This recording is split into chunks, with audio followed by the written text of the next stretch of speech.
High in the Colorado Rockies, where Pine Ridge's Main Street ends and the wilderness begins, Martha and Henry Caldwell had been living in their rusted pickup truck for 3 brutal winters. The townspeople barely noticed them anymore, just another tragic casualty of hard times, collecting bottles and sleeping in parking lots. But when the abandoned Whitmore cabin went up for auction with no bidders, something extraordinary happened.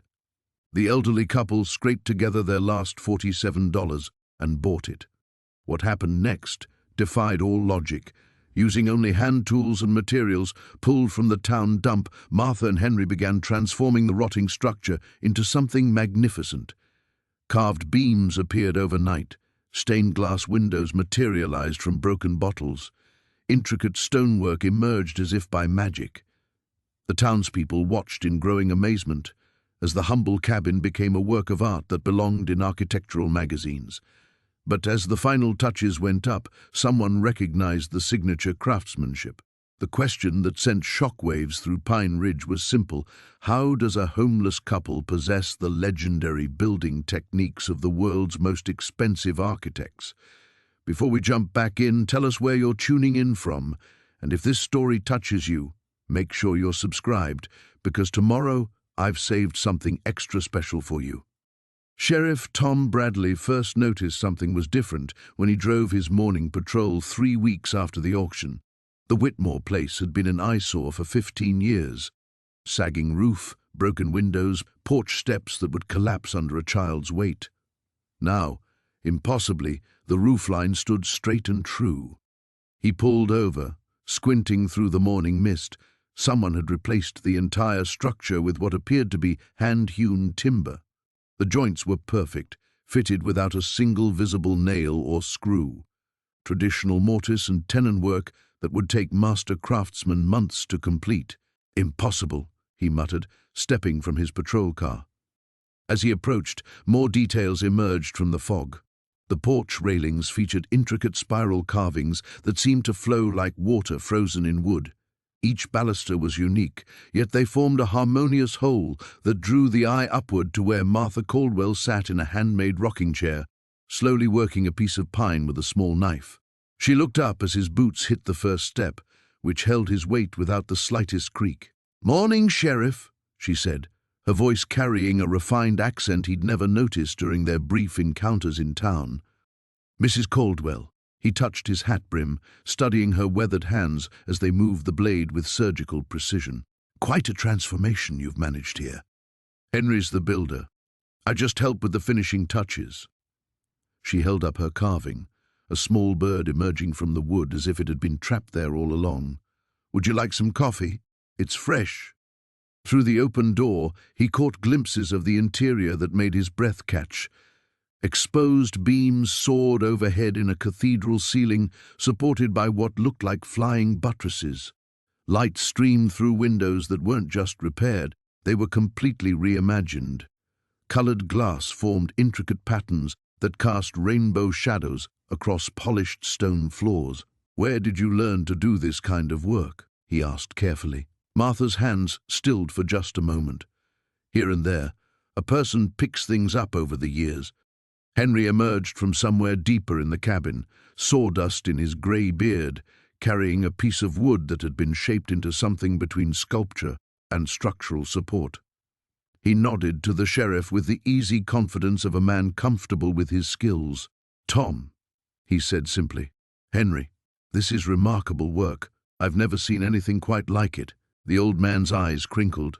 "Thank you. Been wanting to build something proper for a long time. Just needed the right place." As Sheriff Bradley walked the property, noting details that shouldn't exist, the perfectly fitted stone foundation, the hand-forged iron hinges, the way every element seemed to grow organically from the mountain itself, questions multiplied in his mind. Pine Ridge Hardware's owner, Dale Morrison, had confirmed that the Caldwells had purchased exactly $17 worth of nails and hinges, nothing else. Yet the transformation represented tens of thousands of dollars in materials and labor, all apparently sourced from salvage and constructed with tools that belonged in a museum. "Found most everything we needed in the dump," Henry explained when asked about the stained glass. People throw away beautiful things. Just takes time to see what they could become. But time alone didn't explain the expertise required for the joinery work, or the advanced understanding of load-bearing architecture evident in the modified structure, or the artistic vision that unified every element. As Sheriff Bradley prepared to leave, Martha called out from her rocking chair. "Sheriff, you might want to mention to folks in town that we'll be hosting an open house next Sunday, after church. Everyone's welcome." Driving back toward town, Tom Bradley couldn't shake the feeling that Pine Ridge was about to discover something that would change everything they thought they knew about the humble couple who'd been invisible among them for 3 long winters. The first sign that something extraordinary was happening came 3 weeks later when Sarah Chen made her weekly delivery run up the mountain road. As the postal truck rounded the familiar bend, she nearly drove straight into the ditch. Where once stood a collection of rotting boards barely held together by rust and hope, now rose something that defied explanation.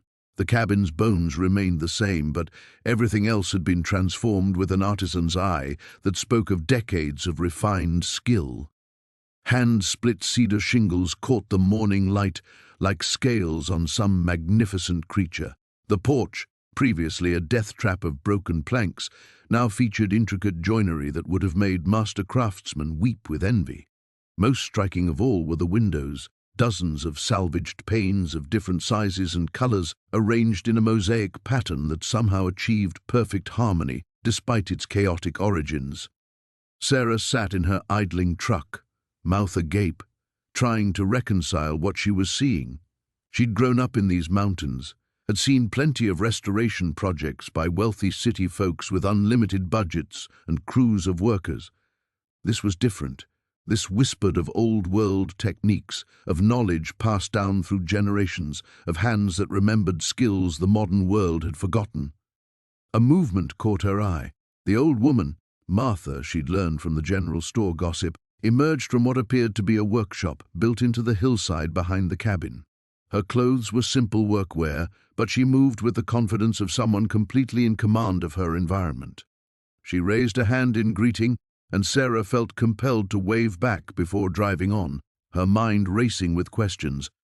By evening, word had spread through Millbrook like wildfire. The Hendersons, who owned the property adjacent to the old Blackwood place, had hiked up to see for themselves. They returned with tales that grew more elaborate with each telling, solar panels cleverly integrated into the roof design, a water wheel built into the creek that ran behind the property, and most impossibly, what looked like stained glass windows that couldn't have come from any salvage yard in 3 counties. "It's not natural," declared Evelyn Martinez over coffee at Rosie's diner the next morning. 2 people, living rough like that, don't just suddenly become master builders. There's something they're not telling us. Tom Bradley, who'd been listening from the counter, turned around with the expression of a man who'd been wrestling with a puzzle.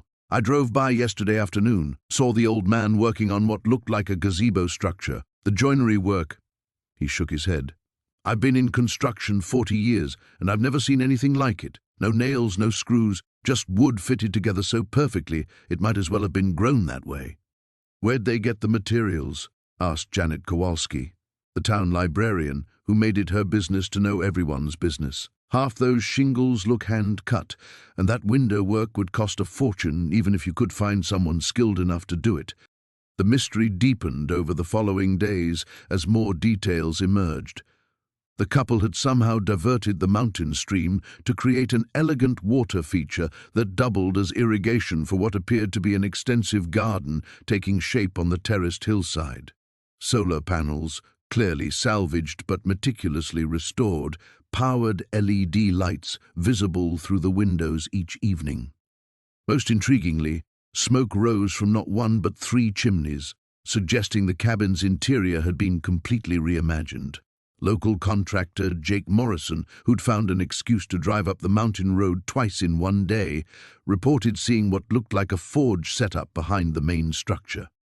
"They're making their own hardware," he told anyone who'd listen. "Hinges, door handles, decorative ironwork. I saw pieces that would sell for hundreds of dollars in any high-end architectural salvage place."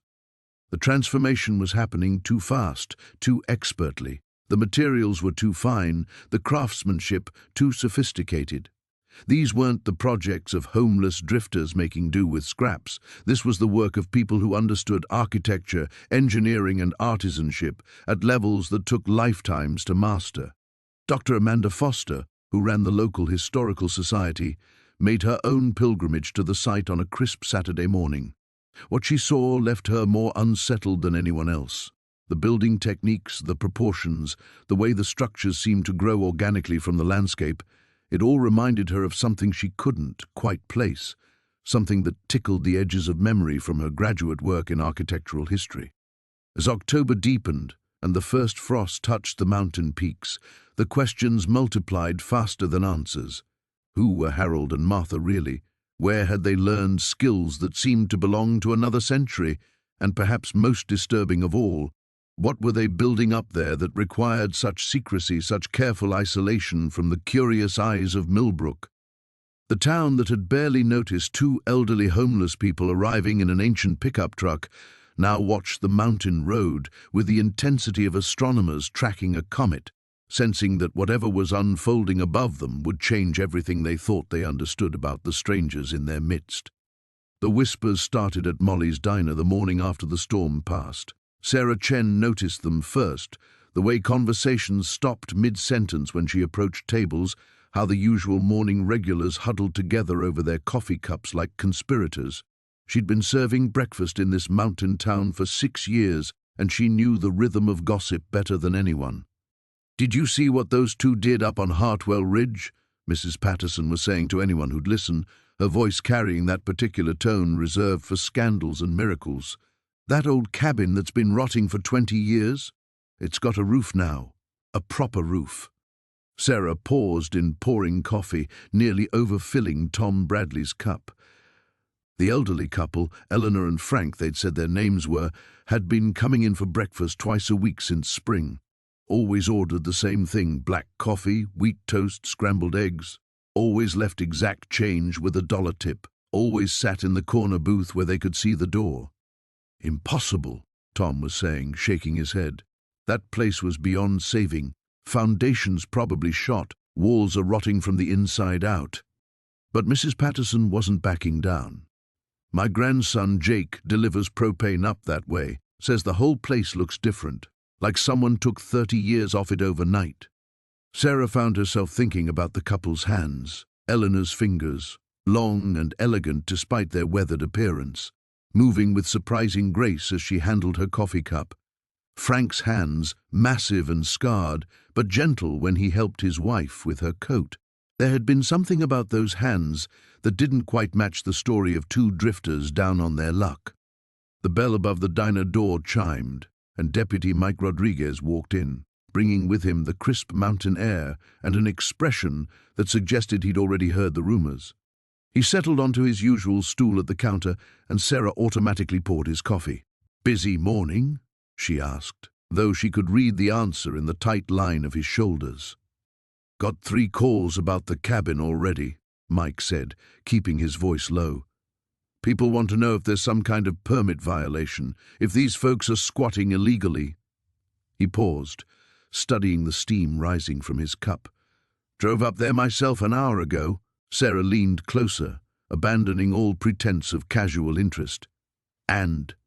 "Sarah, I've seen construction crews with heavy machinery make less progress in a month than those two made in one night." Mike's voice carried a note of bewilderment that made the hair on Sarah's arms stand up.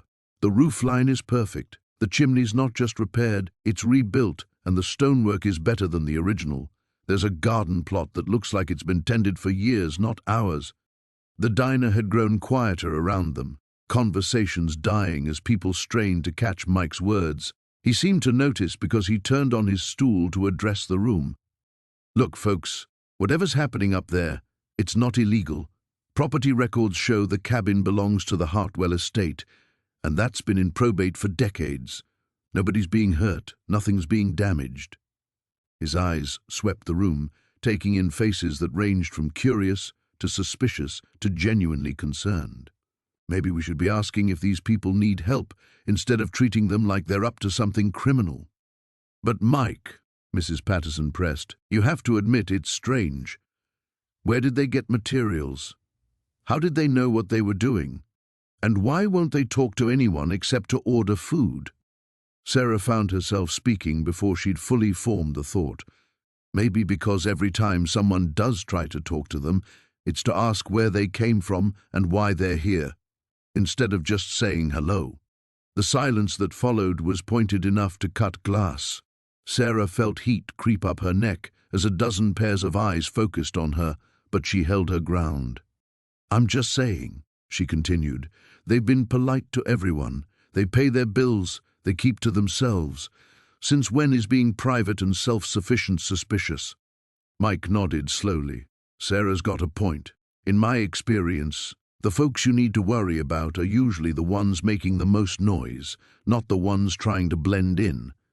The conversation might have continued, but the diner door opened again, bringing with it an unusual quiet that made everyone turn. Eleanor and Frank stood in the doorway, and for a moment Sarah saw them as the room did. Two figures backlit by morning sun, their clothes simple but clean, their bearing somehow more substantial than she'd noticed before. They moved to their usual booth without acknowledging the stairs, their footsteps the only sound in a room that held its breath. And Sarah, coffee pot still in hand, realized that whatever was happening on Hartwell Ridge was just beginning. The morning after Harold's revelation, Sarah couldn't concentrate on anything. She'd barely slept, her mind churning over the impossible precision she'd witnessed in that abandoned cabin. Every joint perfectly fitted, every beam precisely calculated, work that would challenge master craftsmen, executed by a man the town had dismissed as a vagrant. She found herself driving up the mountain road again before she'd consciously decided to go. The autumn air carried the sharp scent of sawdust and something else, the distinctive smell of hand-forged metal cooling in water. Following the sounds of work, she discovered Harold behind the cabin, operating what could only be described as a portable blacksmith setup.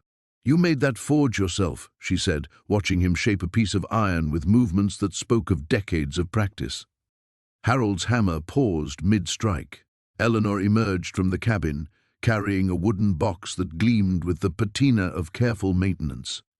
Inside, Sarah glimpsed tools that belonged in a museum. Hand planes, chisels, measuring instruments crafted with a precision that modern manufacturing had forgotten. We should tell her, Eleanor said quietly, setting the box down with reverent care. Tell me what?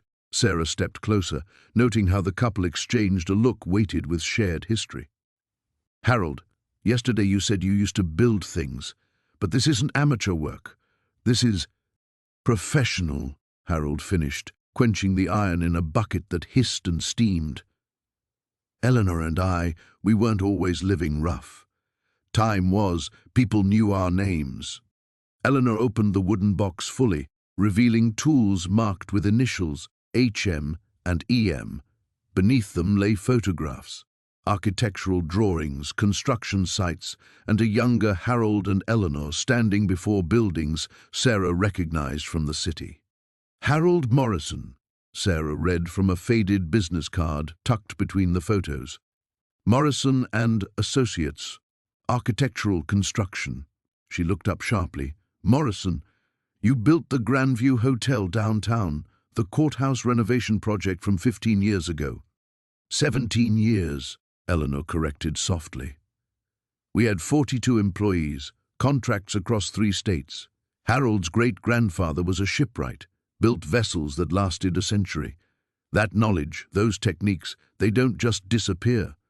Sarah studied the photographs more carefully. The couple in them looked prosperous, confident, a far cry from the weathered pair before her. What happened? Harold set down his hammer, suddenly looking every one of his 70-odd years. Economic collapse of 2008 hit construction hard. We were overextended, had taken risks to land bigger projects. When the client started defaulting, when the banks called in loans, he shrugged. House, business, savings, gone in 18 months. But your skills, Sarah protested. Surely other firms would have hired you. Young woman, Eleanor said with a bitter laugh, try finding work in construction when you're past retirement age and your last business ended in bankruptcy. Companies want fresh graduates with computer skills, not old-fashioned craftsmen who learned their trade from their grandfathers. Harold picked up one of the hand planes, running his fingers along its worn handle. My great-grandfather taught my grandfather, who taught my father, who taught me. Knowledge passed down through 4 generations. How to read wood grain, how to forge hardware, how to build something that will outlast the builder. Eleanor's family were stonemasons going back 2 centuries. So you ended up homeless, Sarah said, pieces clicking together. Homeless but not helpless, Eleanor emphasized. We tried the shelters, tried asking family for help. But pride only bends so far before it breaks. Eventually we realized we had everything we needed. Our hands, our knowledge, each other. Sarah looked around at the transformation they'd wrought. What had been a collapsing ruin was becoming something extraordinary, a fusion of traditional craftsmanship and ingenious adaptation. The roofline flowed like frozen water, the walls curved in ways that defied conventional construction, yet every element served both aesthetic and practical purpose. Why here? She asked. Why this mountain? Harold and Eleanor exchanged another look. Eleanor nodded slightly. Because this land, Harold said slowly, isn't as abandoned as the town thinks. The original owner was a craftsman too, Japanese-American intern during the war and never able to return. His name was Takeshi Yamamoto, and he was my grandfather's business partner until 1942. Sarah felt the ground shift beneath her understanding. Partner? They were building something up here together, Eleanor continued. Something that challenged everything people thought they knew about construction, about design, about what was possible. When Takeshi was taken away, my grandfather hid the plans, the materials, everything. Waited for him to come back. He never did, Harold said quietly. Died in the camps. But before he left, he gave my grandfather something, instructions for a building technique that could change how we think about architecture entirely. Sarah stared at the cabin with new eyes, seeing not just renovation but revelation. You're not just fixing this place. You're finishing what they started. Harold picked up his hammer again, testing its weight. 78 years later, it's time to complete what hatred interrupted. The morning mist clung to the mountainside as Sarah Chen made her way up the winding trail, her camera bag bouncing against her hip with each step. She'd convinced her editor at the regional paper that the story of 2 homeless people transforming an abandoned cabin warranted a feature piece, though she hadn't mentioned her growing suspicion that there was far more to discover. The sound of hammering echoed through the trees, rhythmic and precise. As she crested the final ridge, Sarah stopped short, her breath catching in her throat. In just 3 days since her last visit, the transformation had accelerated beyond belief. What had been a ramshackle structure was now taking the shape of something extraordinary. The old man, Thomas, stood balanced on a ladder that appeared to be constructed entirely from salvaged materials, yet looked more stable than anything sold in stores. He was installing what Sarah realized were handcrafted solar panels, their surfaces gleaming with an efficiency that seemed impossible for homemade technology. "Good morning," called Margaret from the doorway, her voice carrying that same gentle authority Sarah had noticed before. "You're early today."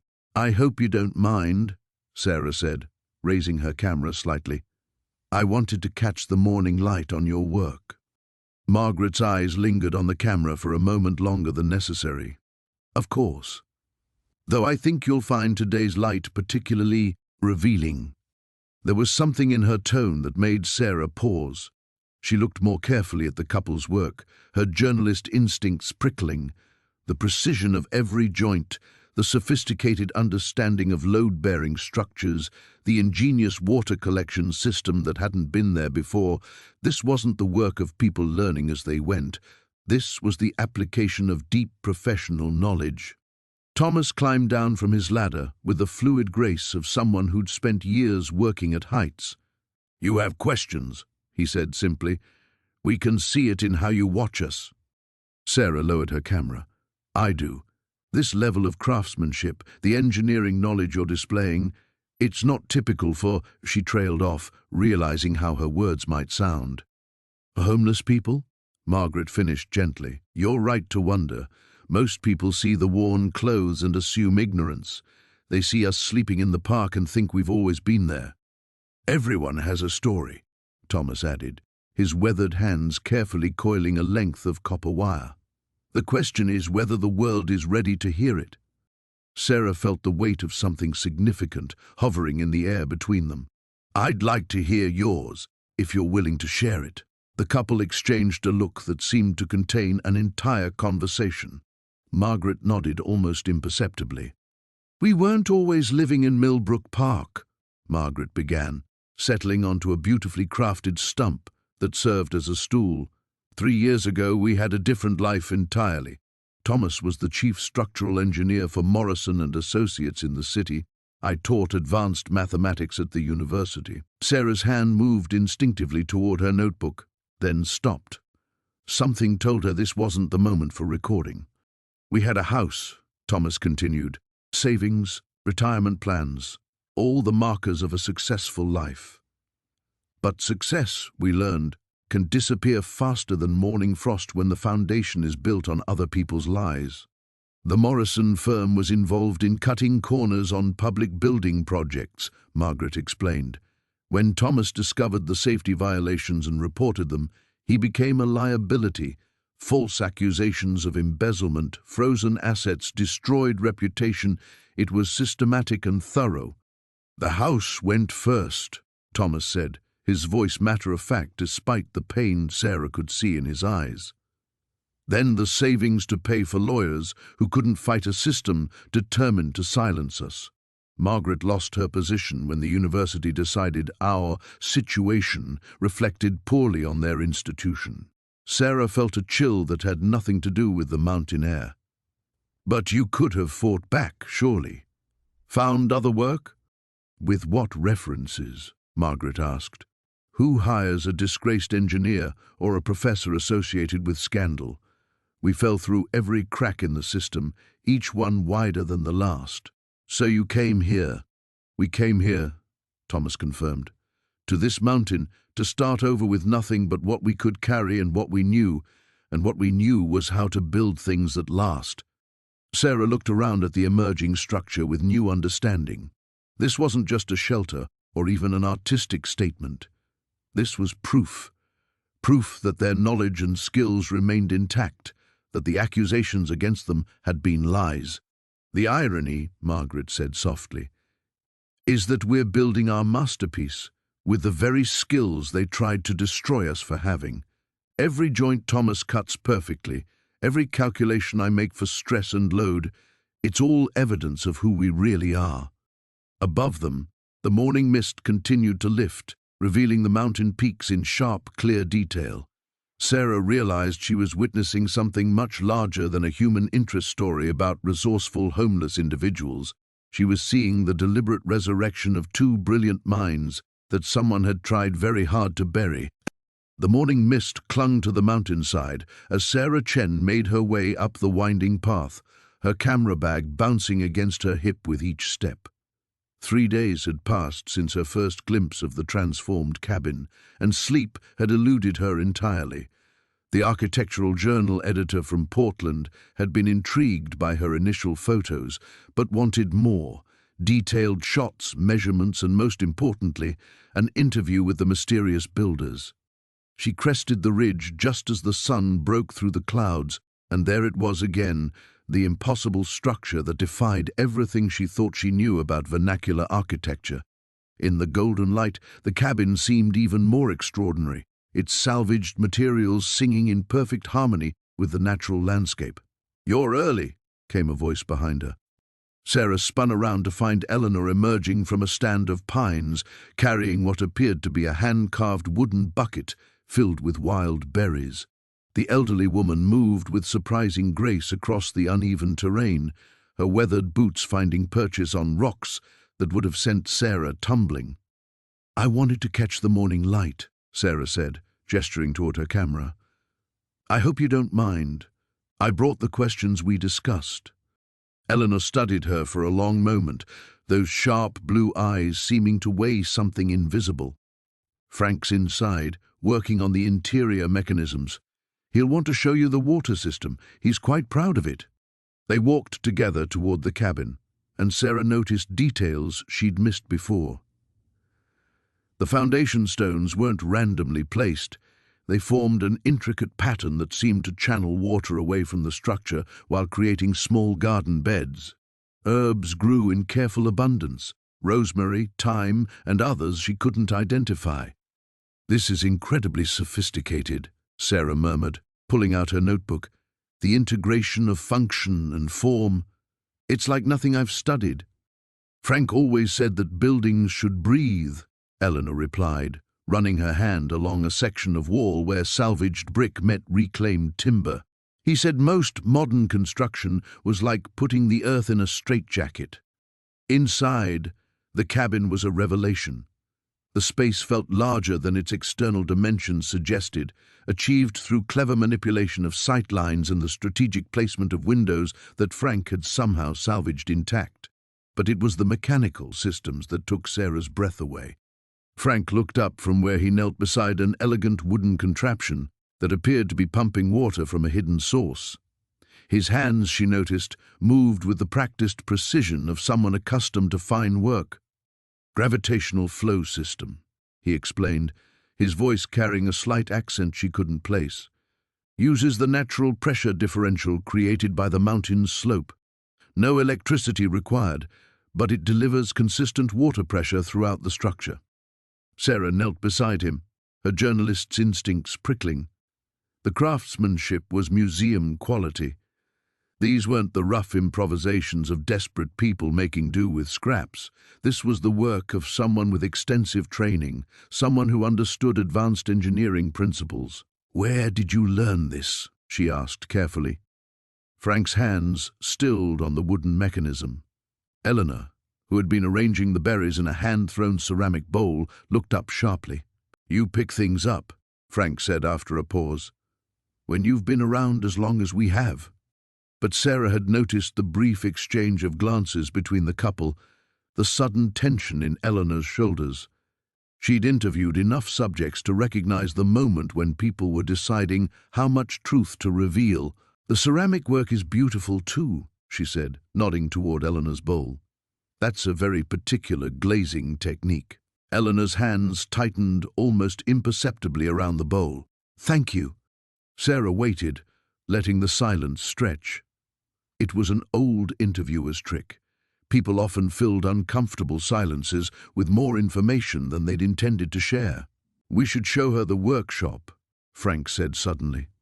Eleanor shot him a warning look, but he was already moving toward a door Sarah hadn't noticed, cleverly integrated into the wall's pattern. Beyond it lay a space that made her gasp audibly. The workshop was a cathedral of craftsmanship. Hand tools hung in precise arrangements on walls lined with different species of wood. A pottery wheel sat beside a small kiln built into the hillside. Drawings covered one entire wall, architectural sketches, engineering diagrams and botanical illustrations of stunning detail and accuracy. But it was the signature in the corner of one drawing that made Sarah's blood run cold. She recognized it from her graduate studies in architectural history, from countless museum visits and academic papers. It was impossible, completely impossible, but there it was in faded ink. "Eleanor," she whispered, her voice barely audible. "What's your last name?" The elderly woman stood frozen in the doorway, her weathered face suddenly looking every one of her years. "I think," Eleanor said quietly, "it's time you knew the whole truth." The mountain wind stirred the pines outside, and Sarah realized that nothing, not the cabin, not the mysterious couple, not even her own understanding of the possible, would ever be the same. The morning after Marcus's revelation about the foundation stones, Elena found herself walking the perimeter of their transformed cabin with new eyes. Every salvaged beam, every carefully fitted stone seemed to whisper secrets she'd never noticed before. The geometric patterns they'd unconsciously woven into the structure appeared deliberate now, almost like a language waiting to be decoded. "You're seeing it too," Marcus said, emerging from behind the woodshed with an armload of hickory they'd been seasoning. His weathered hands, still steady despite his 78 years, gestured toward the eastern wall where morning light caught the arrangement of different-colored stones. "I've been afraid to say it out loud, but this place has been guiding us from the beginning." Elena nodded, remembering how certain materials had seemed to call to them during their scavenging expeditions. The copper pipes from the old Methodist church that formed their water system, the slate tiles from the demolished schoolhouse that created their roof's intricate pattern. Even the stained glass window they'd rescued from a condemned Victorian mansion seemed destined for the exact spot where it now cast rainbow shadows across their kitchen table. "The townspeople think we're just two homeless drifters who got lucky," she said, running her fingers along a hand-carved beam. "But we've built something impossible here, haven't we?" Before Marcus could answer, the sound of approaching vehicles broke the morning stillness. Through the trees, Elena spotted Sheriff Coleman's cruiser, followed by two other cars she didn't recognize. Her stomach tightened as she watched the small convoy wind up their narrow access road. "Mrs. Hartwell, Mr. Hartwell," Sheriff Coleman called out as he approached, using the surnames they'd given when they first arrived in town. Behind him walked a woman in an expensive suit carrying a briefcase, and an older man with a camera bag slung over his shoulder. "This is Dr. Patricia Knowles from the State Historical Society," the sheriff explained, his tone careful and formal. "And James Morrison from Architectural Digest. They've driven quite a distance to see what you've built here." Elena exchanged a glance with Marcus. They'd been careful to keep a low profile, but apparently word of their unconventional home had spread beyond the mountain community. Dr. Knowles stepped forward, her eyes already scanning the structure with professional intensity. "I have to say, the photographs we received don't do justice to what you've accomplished. The integration of salvaged materials with traditional building techniques is remarkable. But what's really extraordinary—" She paused, pulling out a tablet and swiping through several images. "These joinery methods, this particular approach to load distribution, we've only seen this in structures built by master craftsmen from a very specific tradition." Marcus remained silent, but Elena noticed his jaw tighten slightly. "The Pemberton Workshop," Dr. Knowles continued, watching their faces carefully. "Ever heard of it?" The name hit Elena like a physical blow. She saw Marcus's hands clench involuntarily at his sides, and she knew their carefully constructed anonymity was about to crumble. James Morrison had already begun photographing, his camera capturing details Elena suddenly realized they should have hidden better. The distinctive dovetail joints that Marcus cut purely from muscle memory. The stone archway that followed proportions taught in only one place in the country. The carved wooden medallion above their door that bore symbols they'd included without consciously understanding their significance. "The Pemberton Workshop was destroyed in 1987, Dr. Knowles said quietly. "Along with most of its records and many of its master craftsmen, we've been documenting their techniques for years, trying to preserve knowledge that was nearly lost forever." Sheriff Coleman stepped closer, his expression shifting from curiosity to something approaching suspicion. "Folks, I'm going to need to ask you some direct questions.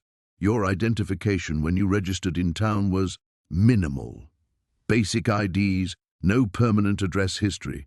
Now we've got experts telling me you've built something that requires knowledge most people don't possess."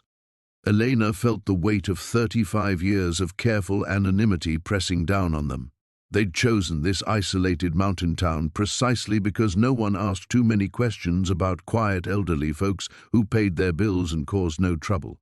But their creation had betrayed them, revealing skills they couldn't adequately explain without exposing truths they'd spent decades hiding.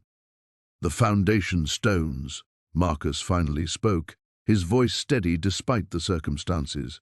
"Did anyone tell you about the foundation stones?" Dr. Knowles looked puzzled. "What about them?"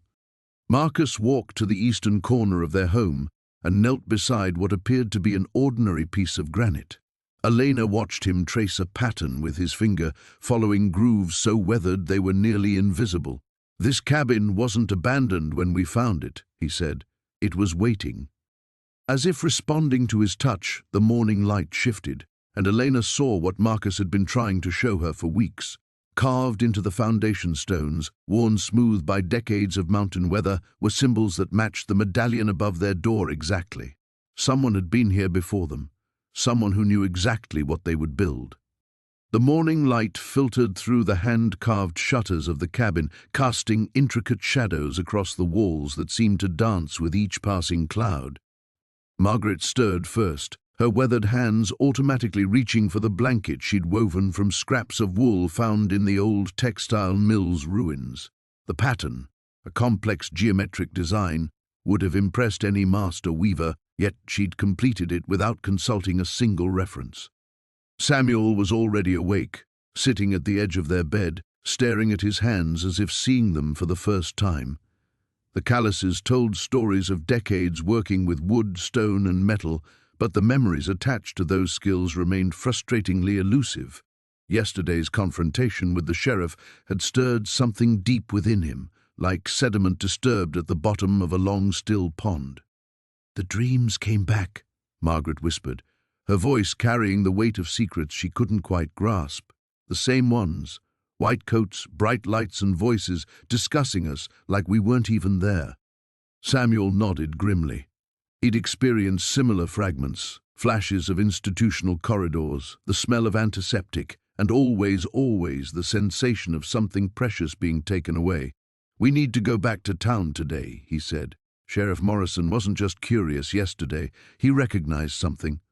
They dressed in silence, their movements synchronized after months of shared solitude. The cabin around them stood as testimony to skills neither could fully remember acquiring. The joinery work that connected massive beams without a single nail, the stonework that channeled rainwater through invisible gutters, the way every surface seemed to breathe with the mountain itself, all of it had flowed from their hands as naturally as breathing. The walk down the mountain path revealed the extent of their transformation of the landscape. What had once been an erosion-scarred hillside now featured terraced gardens carved from fieldstone, with water features that seemed to emerge organically from the mountain itself.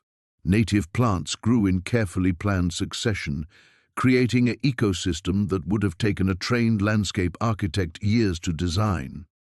As they approached Pine Ridge's main street, they noticed the unusual activity immediately. Cars lined the road where normally only a few pickup trucks would be parked.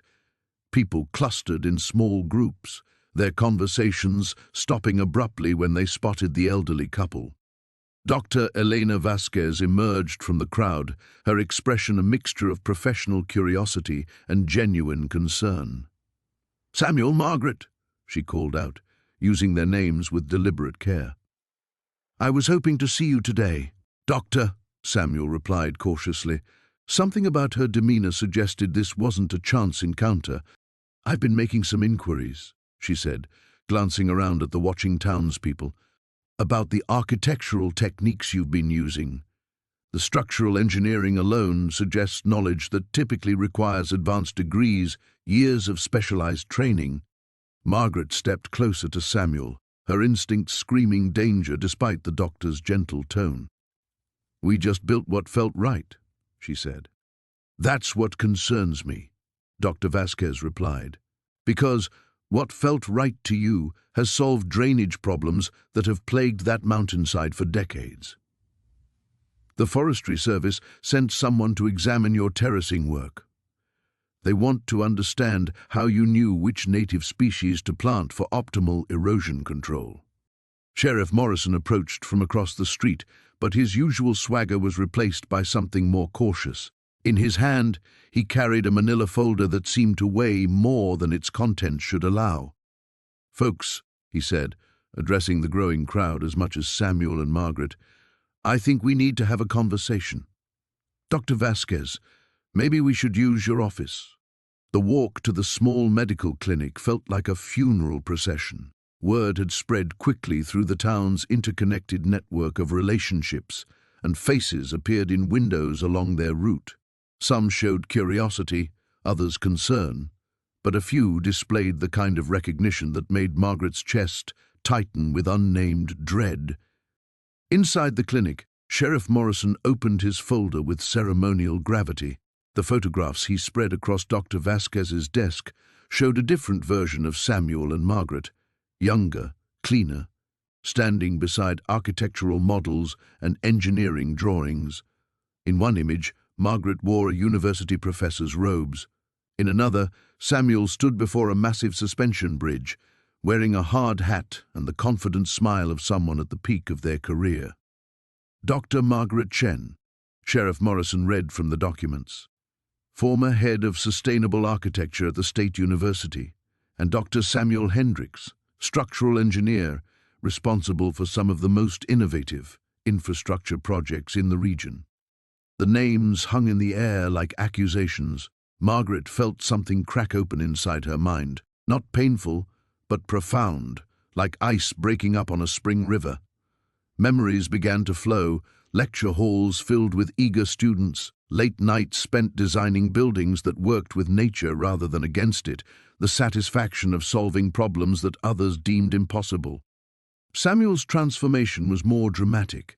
His shoulders straightened as decades of professional confidence reasserted themselves, even as his eyes filled with tears for everything he'd lost and found again.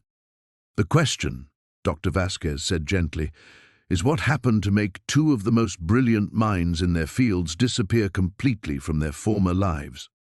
The morning mist clung to the mountainside like whispered secrets as Maya Chen made her way up the familiar path, her architect's eye still struggling to process what she'd witnessed the day before.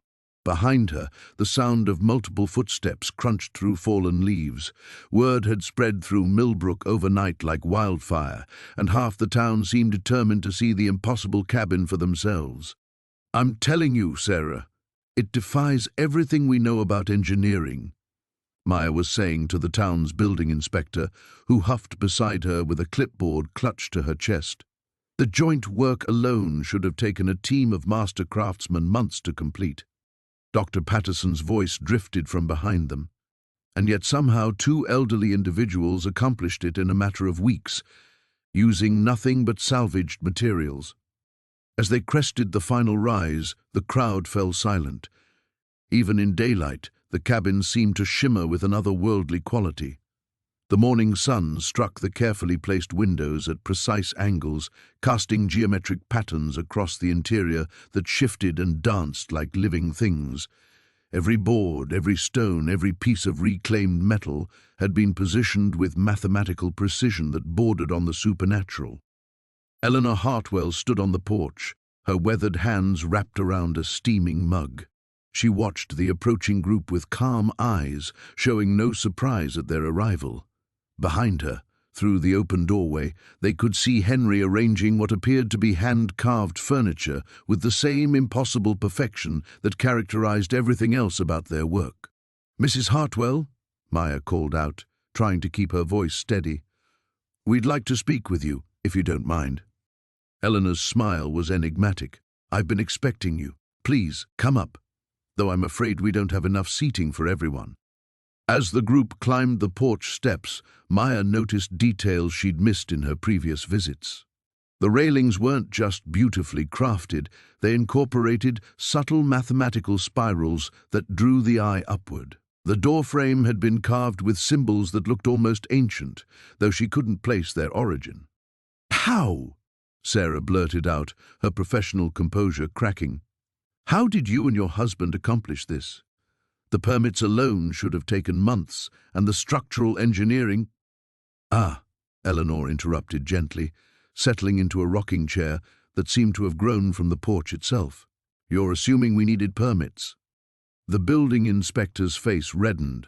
"Ma'am, I have to inform you that any structure of this magnitude requires proper documentation and—" "Tell me, dear." Eleanor's voice cut through the bureaucratic bluster like a knife through silk. "What do you see when you look at this cabin?" The question hung in the air. Maya found herself really looking, not with her trained architect's eye, but with something deeper. The building seemed to breathe around them, the walls appearing to pulse almost imperceptibly with the rhythm of the mountain itself. "It's not just built on the land," Maya whispered, realization dawning. "It's part of it, integrated into the mountain's structure itself." Eleanor nodded approvingly. "Very good. Most people see only the surface." Henry emerged from the cabin, carrying a wooden box that looked ancient despite being obviously handmade. His movements had the same fluid precision as his wife's, as if they were both dancing to music only they could hear. "Show them, Henry," Eleanor said softly. He opened the box to reveal dozens of detailed drawings, architectural plans that made Maya's breath catch. The designs were incredibly sophisticated, showing not just the cabin, but an entire network of structures built into the mountainside. Hidden chambers, underground workshops, water collection systems that worked with natural springs. It was like looking at the blueprints for an entire civilization. "My God," Dr. Patterson breathed, leaning over Maya's shoulder. "These plans, they're showing the mountain's internal structure. No one could know this level of detail without years of geological surveys." Eleanor and Henry exchanged a look that spoke of decades of shared understanding. "We've been coming to these mountains for a very long time," Eleanor said carefully. "Long enough to understand their secrets." "But you're homeless," one of the townspeople protested. "We've seen you sleeping in the shelter, going through our donations." "Homeless," Henry spoke for the first time that morning, his voice carrying unexpected authority, "is not the same as being without purpose." Maya studied the couple with new eyes. Their clothes might be worn and their hands weathered, but there was something in their bearing, their knowledge, their impossible skills that suggested depths no one had bothered to explore. "Who are you really?" she asked. Eleanor's smile held mysteries that seemed older than the mountains themselves. "We're exactly who we've always been. The question isn't who we are. It's whether you're ready to see beyond the assumptions you've made about the people living quietly among you." The morning mist began to lift, revealing glimpses of other structures higher up the mountainside, partially hidden among the trees. The morning mist clung to the mountainside as Sarah made her way up the familiar path, her journalist's instincts buzzing with anticipation. The revelations from the previous evening had left her sleepless, questions multiplying like wildfire in her mind. Who exactly were Eleanor and Marcus, and what was the real story behind their extraordinary transformation of the abandoned cabin? She found Eleanor tending to a small garden plot that hadn't existed the week before, coaxing vegetables from soil that should have been barren this late in the season. The elderly woman looked up with knowing eyes, as if she'd been expecting this visit. "You have questions," Eleanor said simply, brushing dirt from weathered hands that moved with surprising grace. "The townspeople are talking," Sarah replied carefully, "about you and Marcus, about skills that seem unusual for people who've been living on the streets." Eleanor's smile held depths Sarah couldn't fathom. "Come inside. There are things you should understand before the stories grow too wild." The cabin's interior took Sarah's breath away anew. In the early morning light streaming through perfectly fitted windows, she could see details that defied explanation. The joinery work was museum quality, the proportions mathematically precise. This wasn't the work of desperate homeless people making do with scraps. Marcus emerged from what appeared to be a workshop area, his clothes dusted with fine wood shavings. His bearing, Sarah noticed for the first time, held an unmistakable dignity that homelessness hadn't diminished. "She's persistent," Marcus observed to Eleanor, though not unkindly. "Reminds me of someone we used to know." Eleanor nodded slowly. "Perhaps it's time. The secret has been heavy to carry." They settled around a table that was clearly handcrafted, its surface smooth as glass.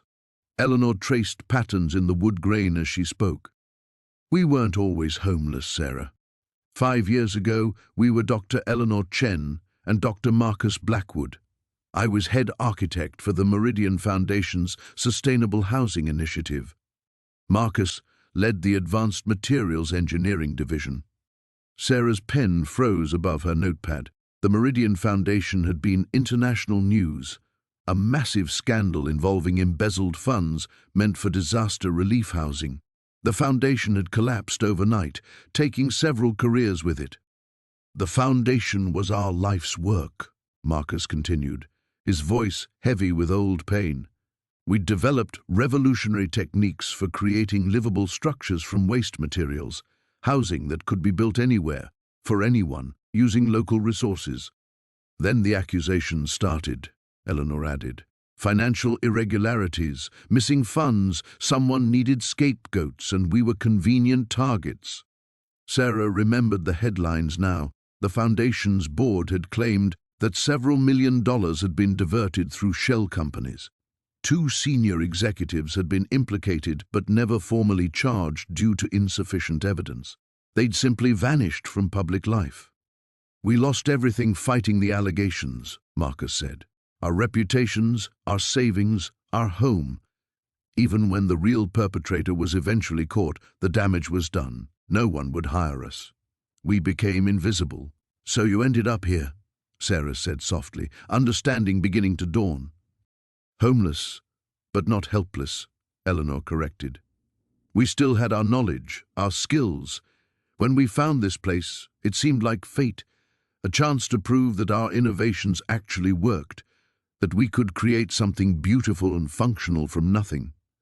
Marcus stood and moved to a wall where architectural drawings were pinned, complex blueprints that showed the cabin was just the beginning. This was always meant to be a prototype, proof of concept for housing solutions that could help people exactly like we'd become. Sarah studied the drawings, her excitement growing. "This is revolutionary. These designs could change how we think about affordable housing, disaster relief construction, even environmental sustainability." "That was always the goal," Eleanor said. "But we needed to build it first, to show it could work in the real world with actual salvaged materials." "Why reveal this now?" Sarah asked. "You could have remained anonymous." The couple exchanged a meaningful look. "Because," Marcus said slowly, "others need to know it's possible. There are people in this town, in towns everywhere, who've given up hope, who think that losing everything means losing the ability to create, to contribute." Eleanor moved to the window, gazing out at the mountains. "We wanted to prove that sometimes the most profound innovations come from the most desperate circumstances. That being homeless doesn't mean being worthless." Sarah felt the weight of the story settling around her. This wasn't just about 2 remarkable individuals or even an incredible building project. It was about redemption, about the hidden potential in society's forgotten people, about innovations born from necessity rather than privilege. "Will you help us tell this story properly?" Eleanor asked, turning back to face her, not as a sob story or a feel-good piece, but as proof that expertise and creativity can survive anywhere, even in the margins where society abandons people. Looking around the miraculous cabin, Sarah nodded. She understood now that she wasn't just documenting an architectural achievement, but witnessing the birth of something that could reshape how the world viewed both housing and humanity itself. The morning sun cast long shadows across the cabin's transformed facade as Elena stood before the intricate wooden panels that had sparked so much controversy. Her weathered fingers traced the carved symbols, feeling each groove and curve as if reading Braille. Behind her, Marcus emerged from the cabin carrying 2 steaming cups of coffee, his movements deliberate and careful. "They'll be back," he said quietly, handing her a cup. "The whole town's buzzing about what Sarah found in those records." Elena nodded, her eyes never leaving the carvings. "Perhaps it's time they knew the truth." Down in Pine Ridge, Sheriff Coleman was already fielding calls from curious residents and one particularly persistent reporter from the county newspaper. Sarah Chen had spent the night poring over documents, cross-referencing property records with old newspaper archives she'd accessed through the library's database. What she'd discovered had kept her awake until dawn. The Thornfield Mining Company hadn't just operated in the mountains. It had been the economic backbone of Pine Ridge for 3 generations. The company had employed nearly half the town's residents until its sudden closure in 1982, when a catastrophic tunnel collapse killed 7 miners and injured dozens more. The official investigation had blamed structural failures, but Sarah's research revealed something far more troubling. Elena Vasquez hadn't been just any employee. She'd been the company's chief geological engineer, one of the few women in such a position during the 1970s. Her reports, meticulously filed in the county archives, painted a picture of systematic safety violations and ignored warnings. Report after report documented her concerns about unstable rock formations, inadequate support structures, and rushed extraction schedules. Marcus Delacroix's name appeared in the records as well, not as a miner, but as the company's safety inspector. Together, Elena and Marcus had filed numerous complaints with state mining authorities, each one seemingly buried in bureaucratic delays. The final report, dated just 3 weeks before the collapse, was signed by both of them. It recommended immediate cessation of operations in the affected tunnel. The recommendation had been overruled by company executives. Sarah printed the documents and drove straight to Tom's diner, where she found Dr. Reyes nursing his third cup of coffee and staring at his laptop screen. "You need to see this," Sarah said, sliding into the booth across from him. As Dr. Reyes read through the papers, his expression shifted from curiosity to understanding to something approaching awe. "Oh my God," he whispered. "They tried to prevent it." "More than that," Sarah said, leaning forward. "Look at the dates." After the collapse, Elena and Marcus both testified at the federal investigation. They were the key witnesses who brought down Thornfield Mining. The company's executives went to prison because of their testimony. Dr. Reyes looked up from the documents, and they've been carrying that burden for 40 years. At that moment, Sheriff Coleman entered the diner, his radio crackling with static. He approached their table with grim determination. "I've got federal investigators on their way up from Denver. Seems the Thornfield case is being reopened based on some new evidence that surfaced." Sarah and Dr. Reyes exchanged glances. "What kind of new evidence?" Dr. Reyes asked. "Someone leaked mining company documents to the press, internal memos showing the executives knew about Elena and Marcus's warnings, but chose to suppress them. Apparently, there's evidence of witness intimidation and possible judicial corruption in the original trials." Coleman's jaw tightened. "Those executives might not have received the sentences they deserved." The sheriff's radio crackled again, and he stepped away to answer it. When he returned, his expression was troubled. "There's more. Elena Vasquez didn't just disappear after the trial, she was forced into hiding. Death threats from families of miners who blamed her for not preventing the collapse, harassment from Thornfield's remaining supporters. She lost her engineering license, her pension, everything." "And Marcus?" Sarah asked. "Same story. They were scapegoated by some, hailed as heroes by others. The pressure destroyed their lives, their careers, their sense of safety in any community." Coleman sat down heavily. They'd been running for 40 years, staying off the grid, never settling anywhere long enough to be found. Dr. Reyes stared out the diner window toward the mountain road leading to the cabin. "Until now, they found a place where they could finally stop running." "Maybe," Coleman said, "but with this case being reopened, with federal investigators coming, their sanctuary might be about to disappear again." Sarah gathered the documents carefully. "We have to warn them. They deserve to know what's coming." "More than that," Dr. Reyes said, standing. "They deserve to know that this time they won't face it alone." As the three of them prepared to make the journey up the mountain, none of them noticed the black sedan that had been parked across from the diner for the past hour, its occupants watching their every move through tinted windows. The truth about Elena and Marcus was finally emerging, but some secrets have guardians who will do anything to keep them buried. The morning mist clung to the mountainside like a shroud as Detective Sarah Chen made her way up the winding path to the cabin. Word had spread through Millbrook overnight about the discovery in the foundation, and she'd received 3 separate calls before dawn. The townspeople were no longer whispering about eccentric strangers. They were demanding answers about who Eleanor and Walter really were. She found them sitting on their hand-carved porch, sharing a pot of coffee as if the previous evening's revelation hadn't turned their quiet world upside down. Eleanor looked up with those penetrating blue eyes that had always seemed to hold secrets. "We've been expecting you, Detective," Walter said, his weathered hands steady as he poured a third cup. "I imagine you have questions." Sarah accepted the coffee, noting how the steam rose in perfect spirals in the still mountain air. "The items we found yesterday, the jewelry, the documents, they're worth a considerable sum. More importantly, they match descriptions from several cold cases spanning 3 decades. Eleanor and Walter exchanged a look that spoke of conversations held in the dark hours before dawn. It was Eleanor who finally broke the silence. "We were never thieves, Detective. We were collectors, but not in the way you might think." She stood and walked to the cabin's main door, running her fingers along the intricate carvings Walter had made. "Every piece you found down there has a story. Every document represents a life we tried to save." Walter joined his wife, his arms settling naturally around her shoulders. "Eleanor and I spent 43 years working for various government agencies, the kind that don't officially exist, the kind that handle situations regular law enforcement can't touch." Sarah felt the pieces of the puzzle shifting, forming a picture she hadn't anticipated. "You're telling me you were intelligence operatives?" "Among other things," Eleanor replied.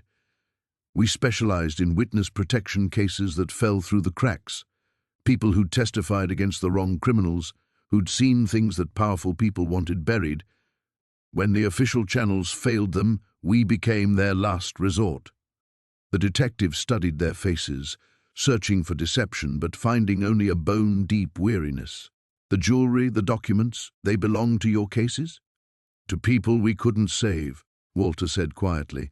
"Each piece represents someone who trusted us with their life, someone we failed to protect. We kept them as reminders, as promises to ourselves that we'd never stop trying to find justice for them." Eleanor moved to the edge of the porch, gazing down at the town below where people were already gathering in small groups, their morning routines disrupted by rumors and speculation.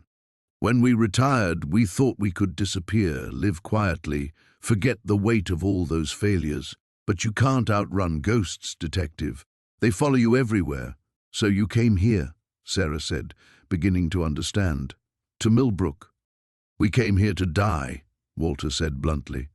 "Two broken old people with too many regrets and nowhere left to hide. We bought the cabin with cash, planning to simply fade away." Sarah set down her coffee cup, the ceramic clicking against the wooden table Walter had crafted with his own hands. But something changed.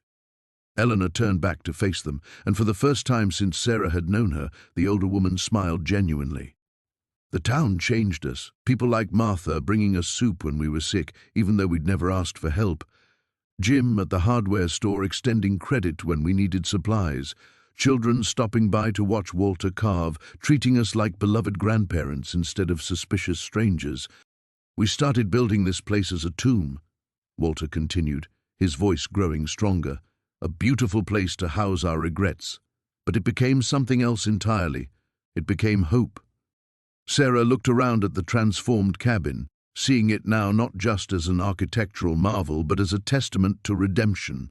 The foundation. You weren't trying to hide the evidence, you were laying it to rest. "We were trying to build something beautiful on top of all that pain," Eleanor confirmed, "to show ourselves and maybe the universe that even failures can become the foundation for something worthwhile." The sound of footsteps on the path interrupted them. Mayor Thompson appeared, followed by half a dozen townspeople, their faces a mixture of curiosity and concern. Sarah could see more making their way up the mountain, drawn by the need to understand who these people really were. Walter straightened his shoulders, and Eleanor moved closer to his side. Together they looked like what they'd always been, but had forgotten in their years of hiding. Partners facing the unknown with courage. "It's time," Eleanor said simply. Sarah nodded, understanding that whatever came next, the truth would finally emerge from the shadows. The couple who'd spent decades protecting others' secrets were about to reveal their own.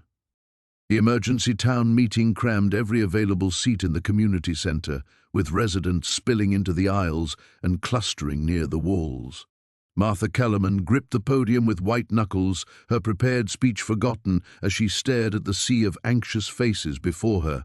Word had spread like wildfire about the discovery at the Hartwell cabin, and now half the county seemed to be present.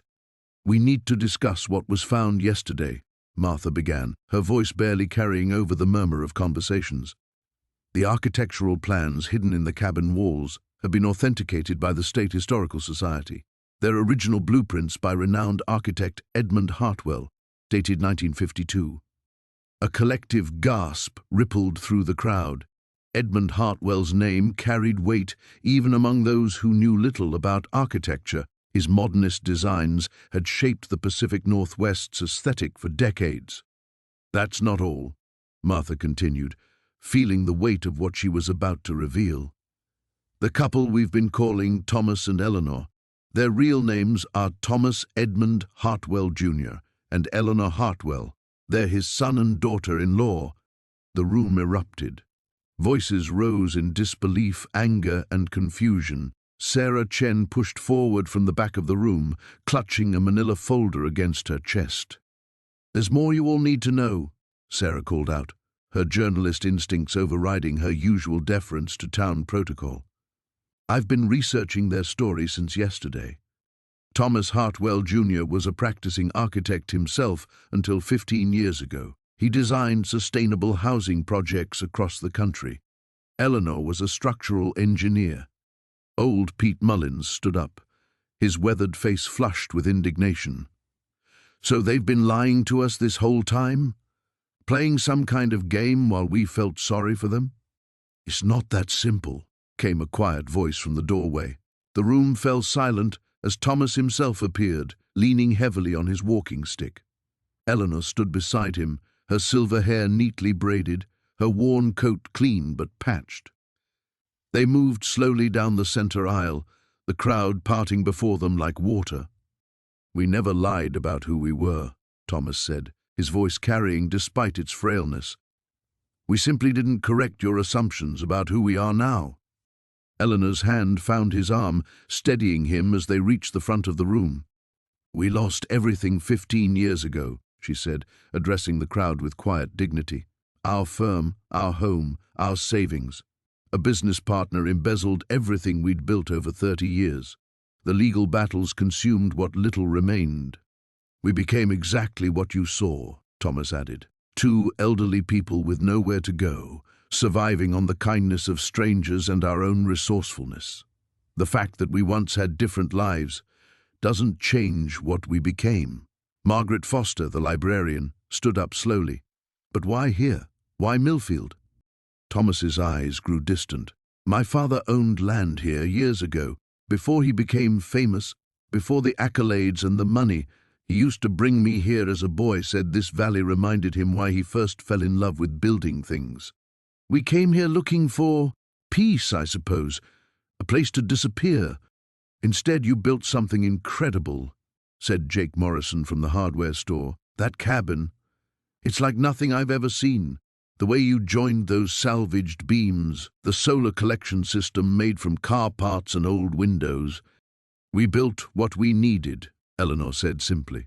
"Nothing more, nothing less. We used the skills we had because they were all we had left." Dr. Rebecca Hayes pushed forward, her expression troubled. "Thomas, your heart condition, the medication you need." "We manage," Thomas replied. "We've learned to manage with very little." The room buzzed with uncomfortable energy. Martha watched faces in the crowd, seeing shame, confusion, and something else, a recognition that their assumptions had been not just wrong, but limiting. Young Casey Fletcher raised her hand tentatively. "So, the techniques you used, the sustainable building methods, you could teach other people?" Thomas and Eleanor exchanged glances. "We hadn't considered," Eleanor began. "Because there are lots of folks around here who could use help with their homes," Casey pressed on. "And maybe some of us could learn something about not wasting so much, about building things to last." "The plans hidden in the walls," Sarah interjected, consulting her folder. According to the Historical Society, their preliminary designs for a community development project, Edmund Hartwell, never completed. Affordable housing using innovative, sustainable methods. Thomas straightened, a spark of something long dormant flickering in his eyes. Father always said his greatest regret was that his buildings became monuments for the wealthy instead of homes for everyone. The room had grown quiet again, but this time the silence felt different, charged with possibility rather than tension. "So what happens now?" Martha asked, though she suspected the answer was already taking shape in the minds around her. The weight of silence pressed down on the assembled crowd like a physical force. Mayor Davidson's hands trembled as he held the photograph, his face cycling through disbelief, recognition, and something approaching awe. The image showed a younger Ezra and Miriam standing beside a towering glass structure that seemed to defy gravity, its crystalline surfaces catching light like captured starfire. "The Meridian Tower," whispered Dr. Sarah Chen, pushing through the crowd. Her architectural expertise made her voice carry authority that cut through the murmurs. "You designed the Meridian Tower." Ezra's weathered face remained impassive, but Miriam placed a gentle hand on his arm. The gesture seemed to give him strength to finally speak the words that had been buried for decades. "We were Hartwell and Associates," he said simply, "before we became ghosts." The revelation hit the townspeople like a physical blow. Even those unfamiliar with architecture knew the name. Hartwell and Associates had been legends, visionaries who had redefined modern building design in the late 20th century. Their structures graced skylines across 3 continents, each one a testament to the marriage of artistic vision and engineering brilliance. "But you disappeared," Dr. Chen breathed. "The whole firm just vanished after the Singapore project. No one knew what happened." Miriam's laugh held no humor, only the bitter edge of old pain. "We learned what happened when your life's work becomes a weapon." The story emerged in fragments, each revelation more shocking than the last. The Singapore project had been their masterpiece, a revolutionary design that promised to house thousands while generating its own sustainable energy. But in the wrong hands, their innovations had been perverted, twisted into something monstrous. "The earthquake wasn't natural." Ezra's voice cracked like old timber. "Our design included experimental resonance dampeners meant to make the structure earthquake-proof. But the contractors, the government officials, they saw military applications we never intended. The cabin suddenly took on new meaning for everyone present. Every joint, every carefully crafted detail spoke not of amateur enthusiasm but of master craftsmen working with whatever materials they could find. The structure that had amazed them for its humble beauty now revealed itself as the work of 2 of the most brilliant architects of their generation." Jake stepped forward, his young face earnest with understanding. "That's why you never told anyone. You were hiding." "We tried to stop it," Miriam continued, her voice steady despite the tears flowing down her cheeks. "When we realized what they intended, we fought them in court, in the media, everywhere we could. But money talks louder than conscience, and we had signed contracts that gave them ownership of our designs.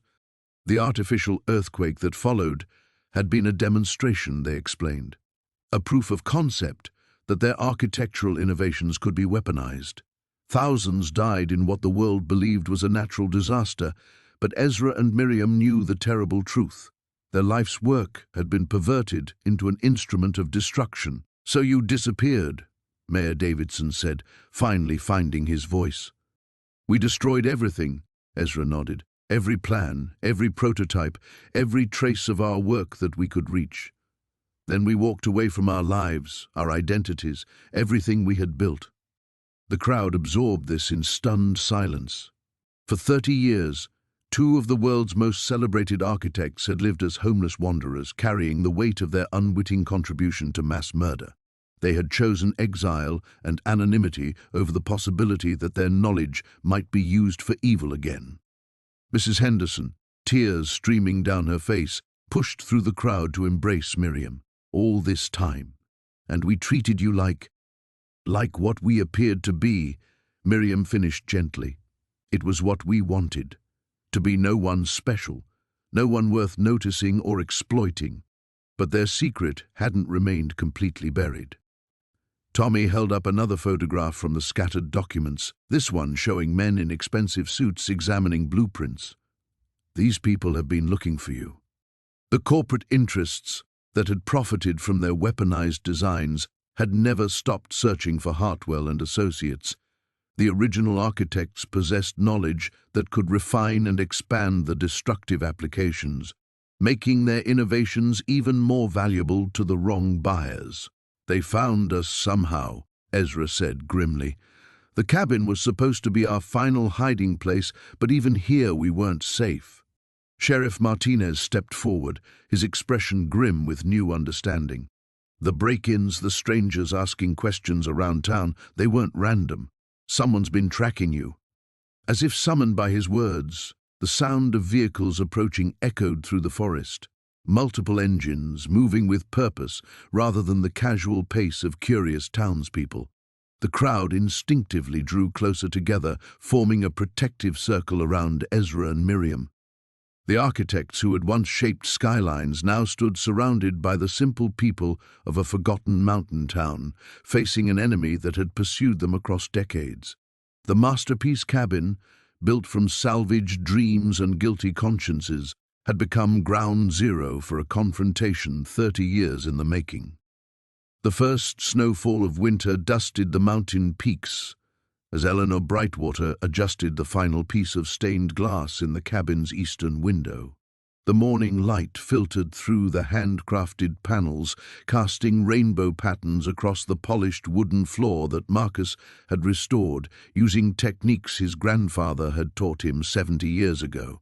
"There," Eleanor whispered, stepping back to admire their work. "It's finished." Marcus looked up from where he knelt beside the stone fireplace, his weathered hands smoothing the last touches of mortar between the river rocks. Every stone had been carefully selected, each one telling a story of the mountain streams that had shaped them over millennia. The cabin stood transformed. What had once been a forgotten ruin now gleamed with the quiet elegance of masterful craftsmanship. But it wasn't just the visible changes that made the space remarkable. Hidden throughout the structure were the secrets they had woven into its very bones.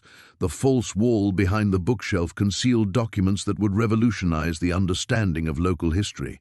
Beneath the floorboards lay carefully preserved artifacts that proved the mountain had been home to a thriving community long before the current town existed. "Do you think we're ready?" Marcus asked, his voice carrying decades of caution. Eleanor moved to the window, watching as a figure emerged from the tree line below.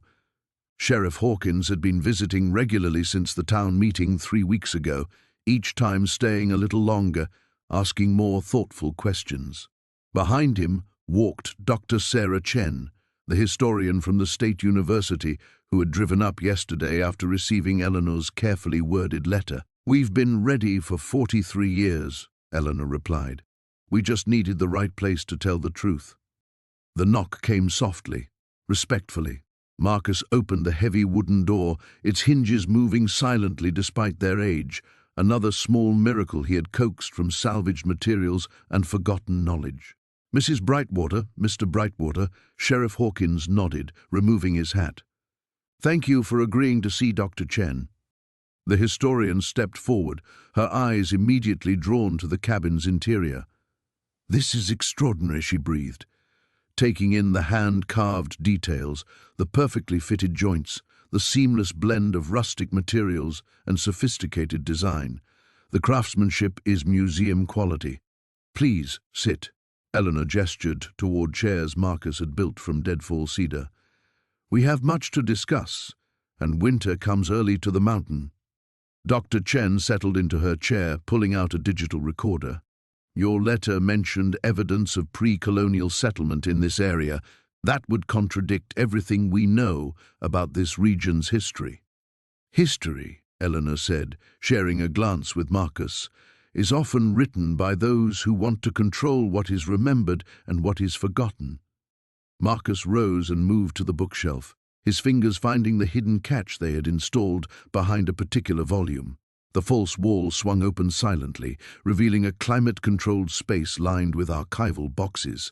"My God," Dr. Chen whispered, standing so quickly her chair rocked. "How long have you had these materials?" "My family has been their guardians for 5 generations," Eleanor said quietly. "Marcus's people have protected the physical sites for even longer.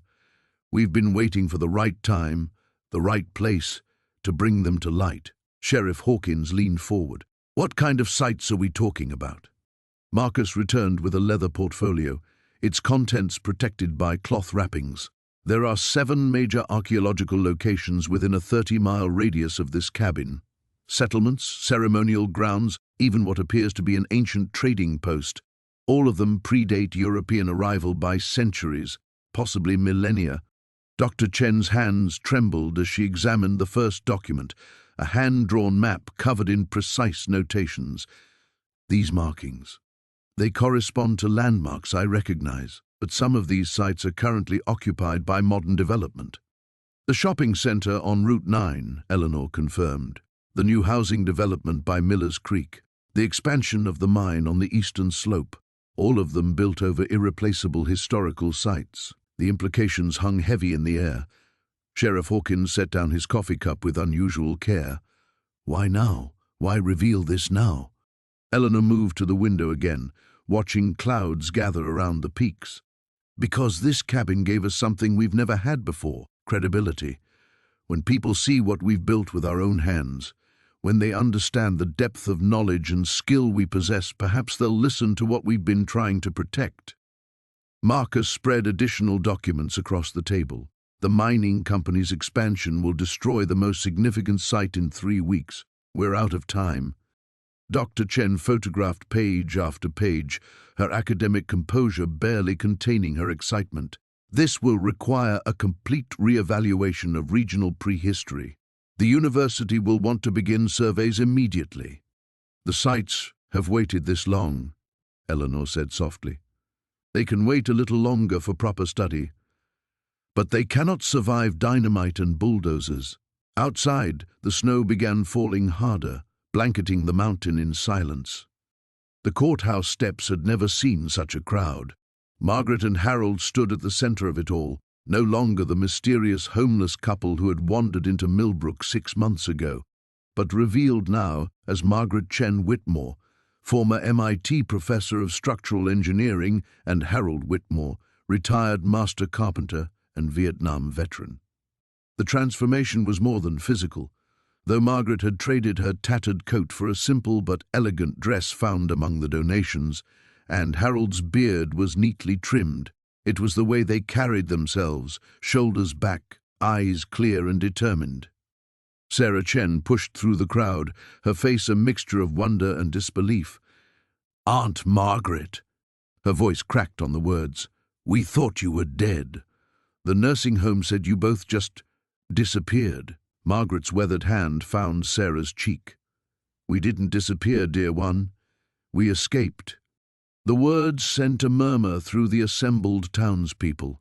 Detective Morrison stepped forward, his notebook ready, though his usual skeptical expression had softened. "Mrs. Whitmore, we need to understand what happened at Sunset Manor. The records show you were both admitted for dementia care, but clearly we were more aware than anyone gave us credit for." Harold's voice cut through the morning air like the tools he wielded with such precision. "They took our clothes, our possessions, our dignity, told our families we were deteriorating when we were just tired of being treated like children." Margaret nodded, her engineer's mind organizing the facts with practiced efficiency. "The medications they gave us, unnecessary psychotropics that made thinking difficult. When we refused them, they threatened to separate us. 47 years of marriage, and they wanted to put us in different wings because Harold's insurance was different from mine." Mrs. Patterson from the general store wiped her eyes. "But why didn't you tell us who you were? We could have helped." "Would you have?" Margaret's question hung in the air. "Or would you have called the nursing home? Turned us in like runaway children? We've seen how people look at the elderly homeless. We became invisible the moment we chose the streets over institutionalization."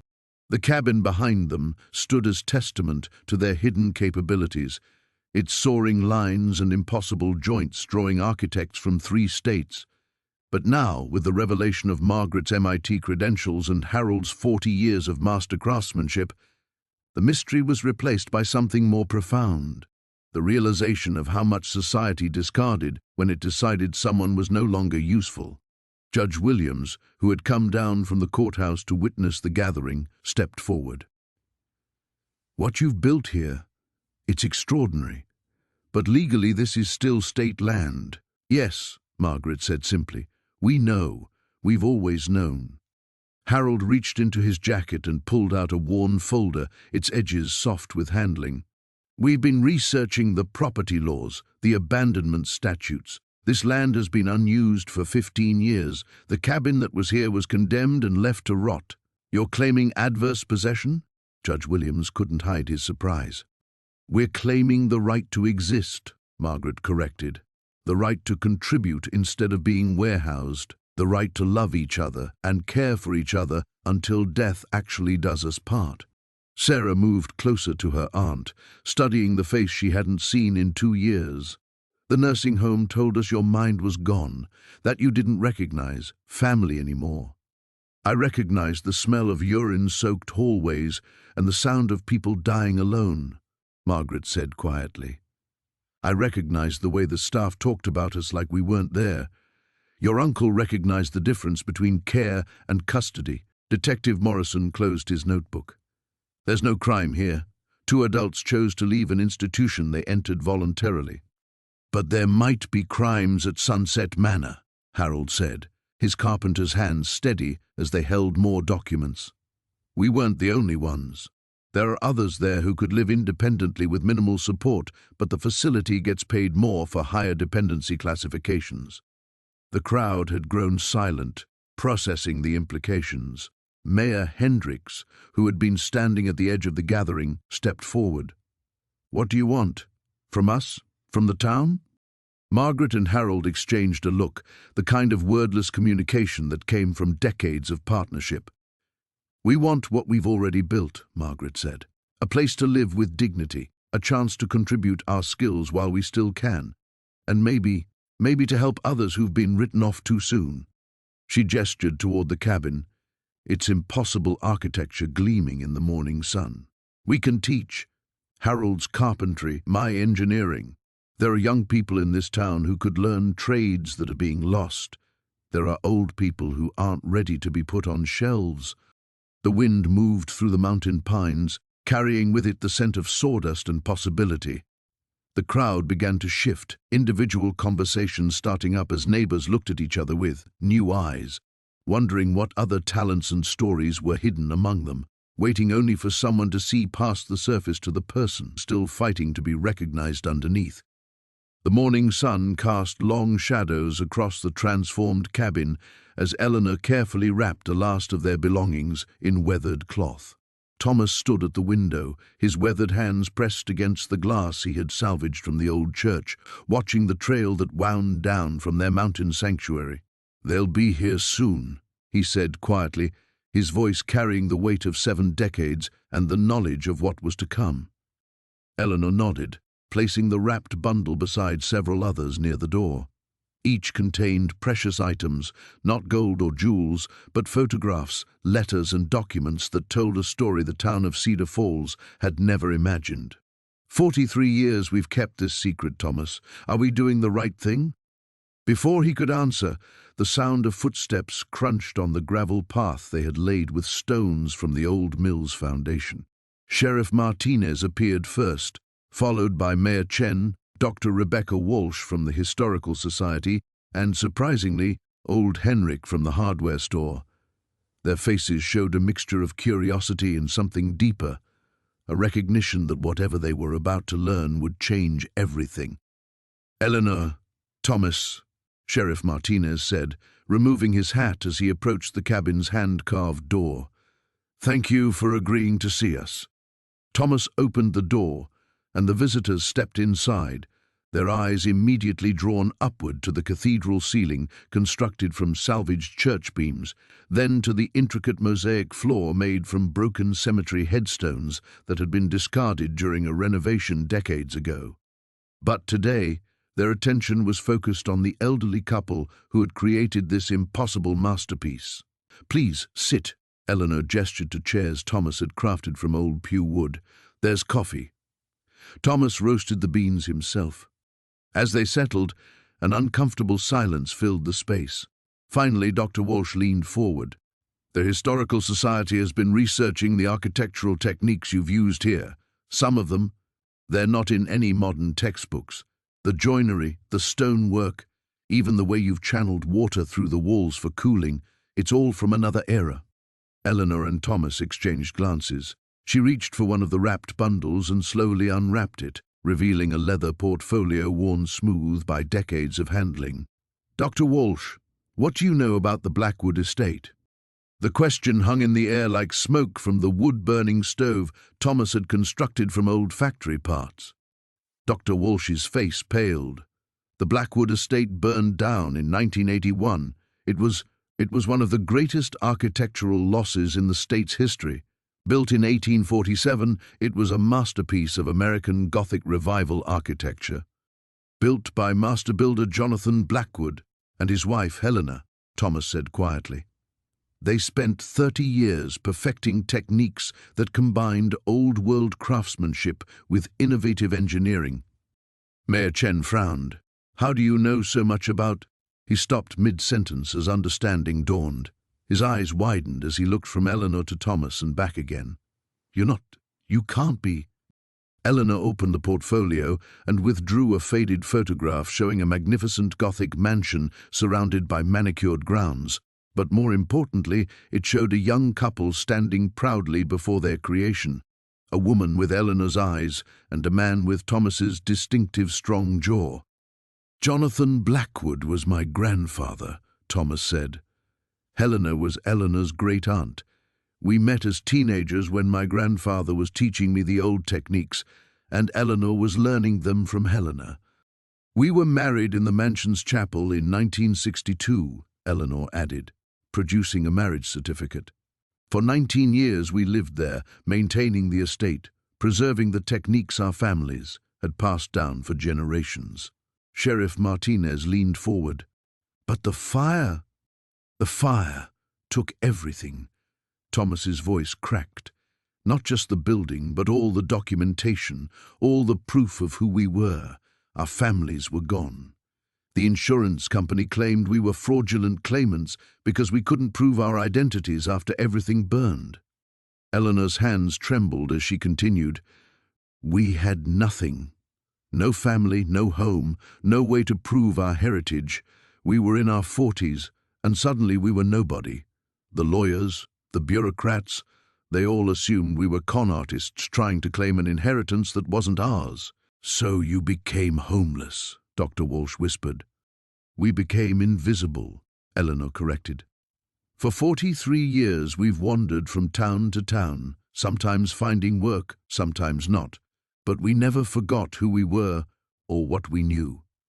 Henrik, who had remained silent, suddenly spoke up. "The materials you've been collecting, you weren't just salvaging, you were preserving." Thomas nodded. "Every piece of wood, every stone, every scrap of metal that someone threw away, we could see its potential, its history. We saved what we could, and when we found this place," he gestured around the transformed cabin, "we decided to build one last time, to prove to ourselves that we still remembered how." Mayor Chen stared at the documents Eleanor had spread across the table. "This changes everything. The techniques you've used, the knowledge you possess, it's invaluable to preserving our historical buildings." Eleanor looked at Thomas, seeing in his eyes the same mixture of hope and fear that had sustained them through 4 decades of being forgotten. Tomorrow would bring decisions that could restore their identities or expose them to new disappointments. But tonight, for the first time in 43 years, someone finally knew their true story. The morning sun cast long shadows across the valley as the entire town gathered around the transformed cabin.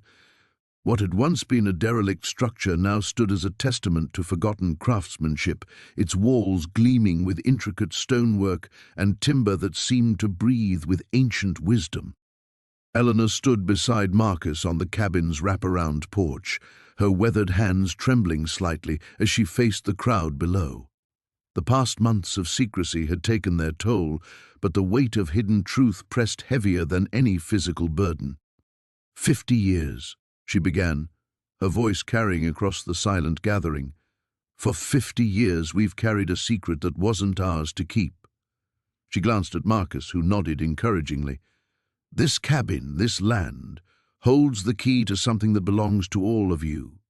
Mayor Davidson stepped forward, his earlier skepticism replaced by genuine curiosity. Eleanor, whatever you need to tell us, we're listening. Marcus moved to a section of the cabin's wall where the stonework formed an intricate pattern. With practiced movements, he pressed specific stones in sequence.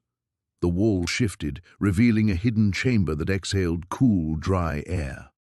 Gasps rippled through the crowd as Eleanor disappeared into the opening, emerging moments later with a leather-bound ledger and a collection of rolled documents tied with faded ribbon. In 1974, Eleanor continued, Marcus and I weren't just wanderers passing through. We were researchers, archaeologists working for the State Historical Society. We came here following rumors of a lost settlement, something that predated the town's official founding by nearly a century. She opened the ledger, its pages filled with meticulous handwriting and detailed sketches.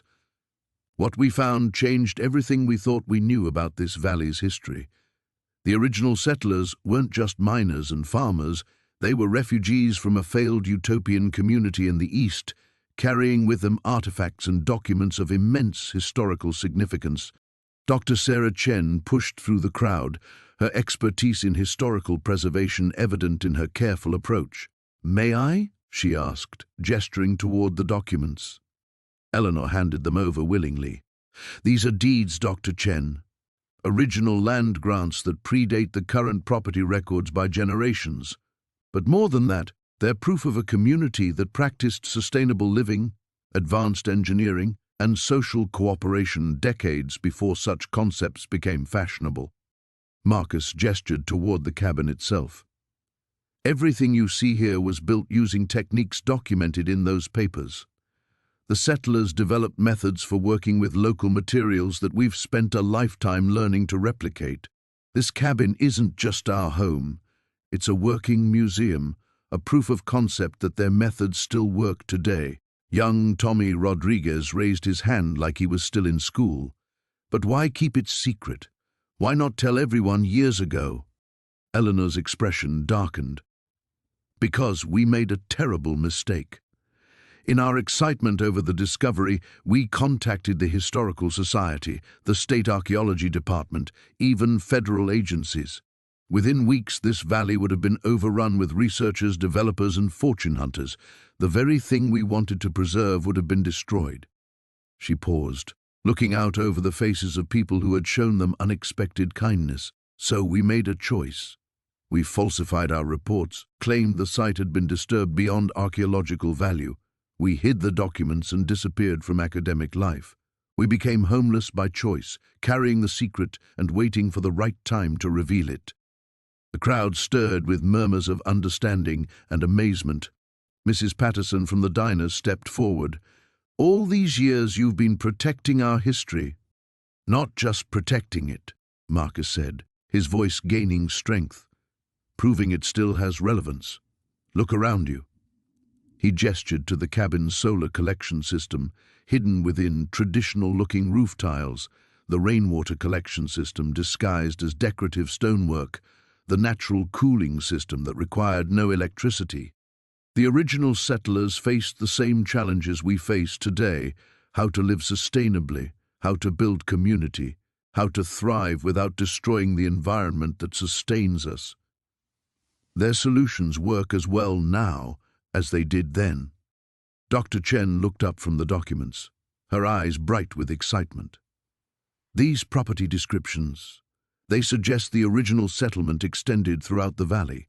If the archaeological sites are still intact—" "They are," Eleanor confirmed. "We've spent decades cataloging and protecting them, hidden root cellars that demonstrate advanced food preservation, water management systems that could teach modern engineers, building foundations that show how they created structures that lasted centuries with minimal environmental impact. Mayor Davidson stepped onto the porch. What you're saying is that our entire town sits on top of a living laboratory for sustainable development. Exactly, Marcus replied. And now, with your permission, we'd like to share what we've learned. Not with outside developers or academic institutions that might exploit it, but with you, the people who live here, who love this place enough to care for it properly. Eleanor smiled, feeling lighter than she had in decades. We're not homeless anymore. We're home, and we'd like to help you discover the extraordinary legacy that's been hiding beneath your feet all along.